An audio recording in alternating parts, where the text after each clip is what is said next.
Hi நண்பர்களே, நான் உங்கள் நந்தினி பேசுறேன். இந்த தகவல் உங்களுக்கு பிடித்து இருந்தால் சப்ஸ்கிரைப் பண்ணுங்க பிளீஸ். மனித வாழ்க்கையில் சில எதிர்பாராத சந்திப்புகள் நம்மை முற்றிலும் மாற்றிவிடும். இன்று நாம் பேசப்போவது அப்படி ஒரு அதிசயமான சந்திப்பு பற்றி. அப்படி என்ன விசேஷமான சந்திப்பு அது? சென்னையில் ஒரு இரவில் தவறான முகவரிக்கு வந்த ஒரு முதியவரும் அவருக்கு உதவிய ஒரு இளைஞரும் தான் இன்றைய கதையின் கதாபாத்திரங்கள். ஓஹோ! அப்படியா? இரவு நேரத்தில் வந்த அந்நியருக்கு உதவுவது என்பது சற்று ஆபத்தானது தானே! ஆனால் இந்த சந்திப்பு வித்தியாசமானது. காரைக்காலில் இருந்து வந்த ராமசாமி என்ற முதியவர் தனது மகனின் விபத்து மரண இழப்பீட்டுத் தொகையை பெற வந்திருந்தார். மிகவும் சோகமான விஷயம்.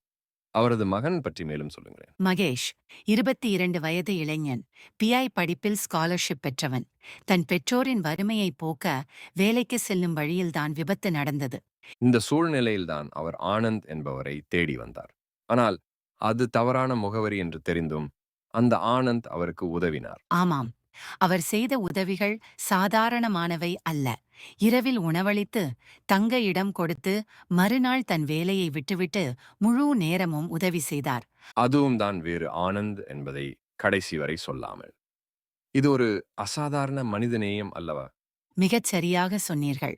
இந்த சம்பவம் நமக்கு கற்றுத்தரும் முக்கிய பாடம் என்னவென்றால், நாம் யார் என்பதை விட நாம் எப்படி நடந்து கொள்கிறோம் என்பதுதான் முக்கியம். மேலும் இது போன்ற சிறிய உதவிகள் கூட ஒரு குடும்பத்தின் வாழ்க்கையில பெரிய மாற்றத்தை ஏற்படுத்தக்கூடும். குறிப்பாக ராமசாமியின் குடும்ப சூழ்நிலையை பாருங்கள். மனைவி நோயாளி, மகன் இறந்துவிட்டான், வருமானம் எதுவும் இல்லை. இந்த நேரத்தில் ஆனந்தின் உதவி அவர்களுக்கு ஒரு வரப்பிரசாதம். உண்மைதான். ஆனந்த் கடைசியில் சொன்ன வார்த்தைகள் என்னை மிகவும் நெகிழ வைத்தது.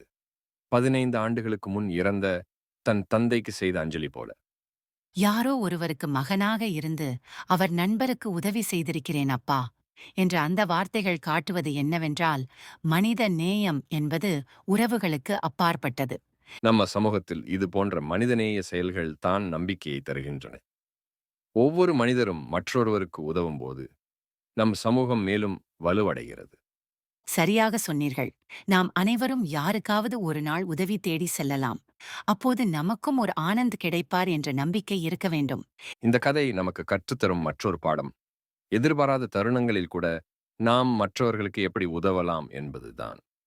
அடுத்த வாரம் மேலும் பல சுவாரஸ்யமான கதைகளுடன் சந்திப்போம். நன்றி, வணக்கம். ஹாய் நண்பர்களே, இந்த தகவல் உங்களுக்கு பிடித்து இருந்தால் சப்ஸ்கிரைப் பண்ணுங்க பிளீஸ்.